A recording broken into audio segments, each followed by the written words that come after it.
सदियों पुरानी बात है। किसी गांव में एक समझदार और नेक लोहार अपने जवान बेटे के साथ रहता था। उस गांव में उनका एक पुराना सा मकान था जिसके सिर्फ दो ही कमरे थे। एक कमरे में वो बाप बेटा रहते थे, जबकि दूसरे कमरे को उन्होंने अस्तबल बना रखा था जहां उनका घोड़ा रहता था। वह घोड़ा बहुत शानदार और बेहद ऊंची नस्ल का था। सालों पहले बूढ़े लोहार को किसी ने घोड़े का बच्चा तोहफे में दिया था और बूढ़े लोहार ने भी उसे अपने बच्चे की तरह पाला। वह हमेशा यही कहता था कि उसके एक नहीं दो बेटे हैं। जब वह घोड़ा जवान हुआ तो चारों तरफ उसकी खूबसूरती की धूम मच गई। दूर दराज इलाकों से लोग घोड़े को देखने आते और उसकी तारीफ किए बिना नहीं रह पाते। कुछ समय बीता तो पास वाले गांव के एक रईस को भी उस घोड़े की खबर मिली। उसे घोड़े पालने का बहुत शौक था।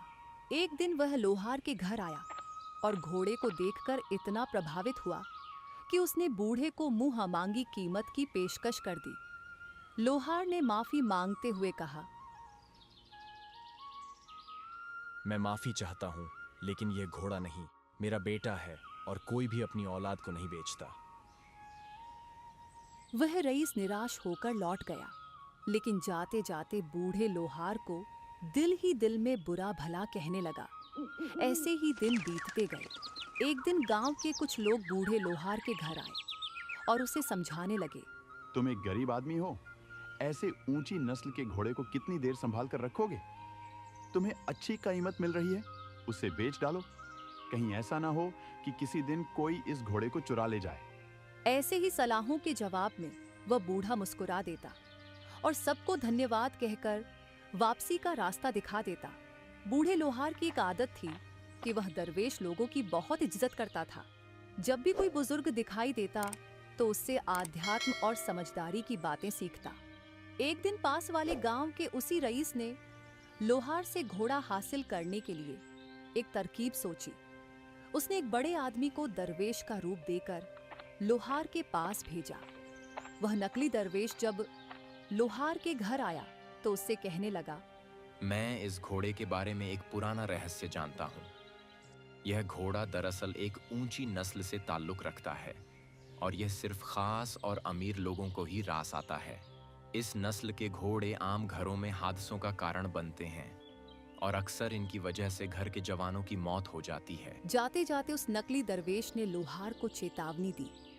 ऐसे घोड़े हमेशा अपने मालिक की तकदीर बदलते हैं, लेकिन तकदीर कभी सीधी लकीर में नहीं चलती। लोहार ने बुजुर्ग की बात को ध्यान से सुना और कहने लगा, जो कुछ मेरे तकदीर में है वह अल्लाह बेहतर जानता है, इसलिए मैं अपने फैसले अल्लाह की रिदा पर छोड़ देता हूं। अगर यह घोड़ा सच में परीक्षा का कारण है तो मैं इसका सामना करने के लिए तैयार हूं, लेकिन मैं इसे किसी कीमत पर नहीं बेचूंगा, क्योंकि मैंने इसे अपने बेटे की तरह पाला है। उस नकली दरवेश की भी कोशिश नाकाम रही और वह निराश होकर लौट गया, क्योंकि लोहार दरवेशों की बातों को बहुत गंभीरता से लेता था। इसलिए जब वह वहां से चला गया तो उसके दिल में उस दरवेश की बातों ने एक हलचल पैदा कर दी। क्या वाकई इस घोड़े के साथ कोई ऐसा रहस्य जुड़ा हुआ है जिसका मुझे पता नहीं? फिर एक ऐसा दिन आया कि जब वह और उसका बेटा अपने अनुसार सुबह उठे तो देखा कि पास वाले कमरे का दरवाजा खुला हुआ था और घोड़ा वहां से गायब था। परेशान होकर वह दोनों आसपास देखने लगे, लेकिन कोई सुराग न मिला।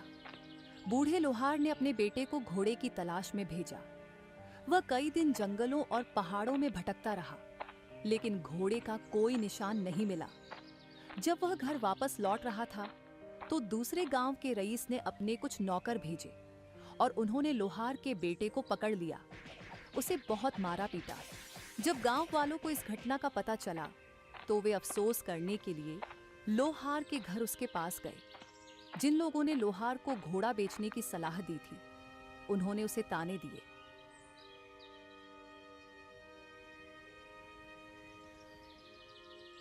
तुमको समझाया भी था कि घोड़ा बेच दो, लेकिन तुम उस समय अपनी जिद में थे और हमारी बात नहीं मानी। अब हम तुम्हारी बदकिस्मती पर अफसोस ही कर सकते हैं। तुम अपना घोड़ा भी गवा बैठे और बेटा भी जख्मी हो गया। लोहार उनकी सभी बातें सुनता रहा, फिर बड़े आत्मविश्वास से बोला, भाइयों, तुमका बहुत बहुत शुक्रिया। तुम सब मेरे पास आए और हमदर्दी का इजहार किया, मगर मुझे ये बात समझ नहीं आई कि इसमें बदकिस्मती कहाँ से आ गई। ये सही है कि मेरा घोड़ा कुछ दिनों से गायब है और मेरा बेटा घोड़े को ढूंढने के लिए गया था और जख्मी हालत में वापस आया है, लेकिन इसमें मुझे ये समझ नहीं आ रहा कि तुम लोगों ने कैसे तय कर लिया कि ये मेरी बदकिस्मती है। गांव वाले उसकी बात सुनकर बड़े हैरान हुए और आपस में कहने लगे, शायद सदमे की वजह से बूढ़े का दिमाग सठिया गया है। ये बदकिस्मती नहीं तो क्या है कि हजारों की कीमत का घोड़ा भी चोरी हो गया और बेटा भी जख्मी हुआ पड़ा है। वे सब लोग वहां से वापस चले गए। इस बात को अब 3 दिन बीत चुके थे कि अचानक वह घोड़ा घर वापस आ गया। जब वह घर में दाखिल हुआ तो अकेला नहीं था, बल्कि वह अपने साथ जंगल से स्वस्थ और उच्च नस्ल के 3 घोड़े भी ले आया। पूरे इलाके में इस खबर की धूम मच गई। लोग आकर बूढ़े लोहार को बधाई देने लगे। जो लोग उसे घोड़ा खोने पर ताने देते थे, उन्होंने स्वीकार किया कि हम उस दिन गलत बात कह रहे थे। घोड़े का चला जाना दरअसल तुम्हारी बदकिस्मती नहीं, बल्कि खुशकिस्मती थी। देखो, आज एक ही जगह तुम 4 घोड़ों के मालिक बन गए। लोहार ने हैरानी से टिप्पणियां सुनी और कहने लगा, भाइयों, मुझे एक बार फिर से तुमकी बातों की समझ नहीं आई। ये सही है कि मेरा घोड़ा वापस आ गया है और वह अपने साथ 3 घोड़े भी ले आया है, लेकिन इसमें खुशकिस्मती की बात कहाँ से आ गई? गांव वाले यह सुनकर हैरान रह गए और आपस में बातें करने लगे। बूढ़ा 4 घोड़ों का मालिक क्या बन गया? ये तो घमंडी हो गया है। यह कहकर वे सब लोग वहां से वापस लौट गए। लोहार और उसके बेटे पर अब काम की जिम्मेदारी बढ़ गई, क्योंकि एक की जगह अब उन्हें 4 घोड़ों की देखभाल करनी थी। कुछ दिनों बाद एक अजीब घटना हुई। बूढ़ा लोहार और उसका बेटा घोड़ों के पास खड़े थे कि अचानक एक जंगली घोड़ा बेकाबू हो गया और उसने लोहार के बेटे को जोरदार टक्कर मार दी, जिससे वह जमीन पर गिर गया। गिरने से उसकी टांग टूट गई। लोहार ने सब्र से काम लिया, लेकिन उसे उस दरवेश की बातें याद आने लगी। जब गांव वालों तक ये खबर पहुंची तो कुछ लोग लोहार के घर आ गए। कुछ ने ईमानदारी से स्वीकार किया, बाबा जी, आप ठीक थे और हम गलत थे। इन 3 घोड़ों का आना दरअसल खुशकिस्मती नहीं बल्कि बदकिस्मती का संकेत था। हमें अफसोस है कि आपका जवान बेटा जख्मी हो गया। न जाने अब उसकी टांग ठीक भी होगी या नहीं। आप बुजुर्ग आदमी हैं, सारा काम तो बेटा करता था। आपके लिए तो मुश्किल और बढ़ गई है। लगता है आपकी किस्मत ही खराब है। बूढ़े लोहार ने यह सुनकर कहा, गांव वालों, हर घटना के लिए किस्मत को दोष मत दिया करो। जो बात जितनी है उतनी ही कहो। तुम लोग तो तुरंत फतवे दे देते हो। मेरा बेटा टांग तुड़वा बैठा, यहां तक तो बात सही है, लेकिन आगे किस्मत के बारे में तो ऊपर वाला ही बेहतर जानता है। लोहार की यह बात सुनकर गांव वाले गुस्से में कहने लगे, चलो भाइयों, यहाँ से। ये बूढ़ा तो हर बार हमें जलील करता है। ये कहकर सभी लोग वहां से चले गए। इस बात को 2 हफ्ते ही गुजरे थे कि पड़ोसी देश की सेना ने हमला कर दिया और अचानक युद्ध छिड़ गया। राजा ने देश के सभी नौजवानों को ढूंढकर जबरदस्ती सेना में भर्ती करने का हुक्म दिया। अगले ही दिन राजा के सिपाही दूसरे गांवों की तरह इस गांव में भी आ गए और बूढ़े लोहार के घायल बेटे को छोड़कर बाकी सारे नौजवानों को पकड़कर अपने साथ ले गए। अब गांव वाले रोते बिलखते बूढ़े लोहार के पास आए और कहने लगे, हम तो तुम्हें बेवकूफ समझते थे, लेकिन तुम तो हम सबसे ज्यादा समझदार निकले। वाकई तुम्हारे बेटे का हादसा बदकिस्मती नहीं, सच कहो तो तुम्हारे लिए ये खुशकिस्मती थी। हम सबके बेटे जंग लड़ने चले गए हैं। पता नहीं वो वापस आएंगे भी या नहीं, लेकिन तुम्हारा बेटा तो कुछ ही दिनों में ठीक हो जाएगा। भाइयों, अगर तुम असली बात को समझ लेते तो अब भी परेशान न होते। मेरा ईमान है कि हर आजमाइश के पीछे कोई हिकमत होती है, जिसका इल्म सिर्फ अल्लाह को होता है। कुछ हफ्ते गुजर गए तो बादशाह की फौज ने दूसरे मुल्क की फौज को शिकस्त दे दी और हर तरफ अमन कायम हो गया। बादशाह को गांव-गांव जाकर अपने अवाम की हालत देखने का शौक था, ताकि जंग के बाद के हालात को बेहतर तरीके से जान सके। एक दिन बादशाह ने गांव वालों को अपने दरबार में दावत दी। तमाम गांव के लोग वहां जमा हुए और बड़ा लहार भी वहां मौजूद था। गांव वालों ने बादशाह को लहार के साथ पेश किया और तमाम घटनाएं बताईं। उसके घोड़े का गायब हो जाना, फिर उसके साथ और 3 घोड़े आना, फिर उसके बेटे की टांग का टूट जाना, लेकिन उसे हादसे की वजह से जंग में न जाना। सबने कहा कि यह बड़ा लहार किस्मत का धनी है। बादशाह ने लहार को अपने पास बुलाया और कहने लगा, मैंने तुम्हारी किस्मत के उतार चढ़ाव की कहानी सुनी। तुम्हारी किस्मत के ये घटनाएं हैरानकुन हैं, लेकिन सबसे ज्यादा हैरान करने वाली बात यह है कि तुम हर परीक्षा को बिना किसी शिकायत के स्वीकार करते हो। मैं ये जानना चाहता हूं कि तुम्हारे पास ये हिकमत और सब्र कहां से आया। बुरे लहार ने बादशाह के सामने सिर झुका लिया और कहने लगा, बादशाह सलामत, मेरी हिकमत मेरी आजमाइशों का नतीजा है। मैंने अपनी जिंदगी में सीखा है कि हर घटना, चाहे वह बाहरी तौर पर खुशी की हो या गम की, असल में एक इम्तिहान होती है। हमें न तो खुशी में घमंडी होना चाहिए और न ही गम में मायूस, क्योंकि अल्लाह की रजा में राजी रहना ही असली खुशनसीबी है। तुम्हारे सब्र और हिकमत की वजह से मैं तुम्हें ये इनाम देता हूं कि तुम्हें तुम्हारे गांव का सरदार मुकर्रर करता हूं, और इसके साथ एक मकान, घोड़ों का अस्तबल और घोड़ों की देख रेख के लिए 4 नौकर भी देता हूं। लोहार ने बादशाह का शुक्रिया अदा किया और कहने लगा, बादशाह सलामत, आपका ये इनाम मेरे लिए बहुत बड़ा है, लेकिन मेरी खुशी इसी में है कि आपने जो भी अता किया है, मैं उसे अल्लाह की रजा समझकर कबूल करता हूँ। किसी गांव में 2 सगे भाई रहते थे। उनमें से एक धनी था और दूसरा गरीब। धनी भाई अपने गरीब भाई को उसके गुजारे के लिए कुछ न कुछ देता रहता था, इसलिए उसका गरीब भाई उसकी सेवा में लगा रहता था। एक बार गरीब ने अपनी पत्नी से कहा, मैं रोजगार के सिलसिले में जल्द ही दूसरे देश चला जाऊंगा। तुम यहाँ मेरे भाई की सेवा करती रहना। देखना, उसे कभी नाराज मत करना। कहीं ऐसा ना हो कि वह नाराज हो जाए और बच्चों को कुछ भी ना खिलाए। उसकी आज्ञा मानती रहना। ये बेचारा जब रोजगार के सिलसिले में घर से निकला तो रास्ते में उसकी मुलाकात एक साधु से हो गई। बेटा, क्या हुआ? बड़े उदास लग रहे हो। अगर कोई परेशानी है तो बताओ। साधु महाराज, मैं आपको क्या बताऊं। मैं एक गरीब आदमी हूँ। मैं बहुत मेहनत मशक्कत से कमाता हूँ, लेकिन उसमें बरकत नहीं होती। मेरे बच्चे भूख से तड़प रहे हैं। मेरे पास उन्हें खिलाने के लिए भी कुछ नहीं है। अब मैं रोजगार के सिलसिले में घर से बाहर जा रहा हूँ। तुम आगे चले जाओ। तुम्हें एक जंगल मिलेगा जिसमें घने पेड़ होंगे। तुम्हारी किस्मत वहाँ एक जगह सोई हुई है। उस पर मिट्टी पड़ी हुई है। उसे ढूंढकर उस पर से मिट्टी हटाओ और अपनी किस्मत जगाओ। चलते चलते यह व्यक्ति उस जंगल में पहुंच गया और ढूंढते ढूंढते उस जगह तक भी पहुंच गया जहां उसकी किस्मत सोई हुई थी। उसने देखा कि उस पर मिट्टी पड़ी हुई थी और कपड़ों के टुकड़े इधर उधर बिखरे हुए थे। लगता है यही मेरी किस्मत है जो सोई हुई है, जिसका साधु महाराज ने मुझे बताया। उसने मिट्टी एक तरफ हटा दी तो देखा कि इंसानी आकार में कोई चीज सोई हुई है। उसने उसे जगाने की कोशिश की और उसके पास जाकर आवाज दी कि उठ जाओ, लेकिन उसके कानों पर कोई असर नहीं हुआ। काफी देर तक वह उसे जगाने की कोशिश करता रहा। जब उसे जगाने का कोई तरीका भी काम न आया तो उसने सोचा, इतनी देर से जगाने की कोशिश कर रहा हूँ, लेकिन मेरी किस्मत तो जागने का नाम नहीं ले रही। अगर जागती नहीं है तो बेहतर है कि इसे जलाकर राख कर दिया जाए। यह सोचकर उसने जंगल से लकड़ियां इकट्ठा करना शुरू कर दी और इंसानी आकार की उस चीज पर रखकर आग लगा दी ताकि उसकी सोई हुई किस्मत जलकर राख बन जाए।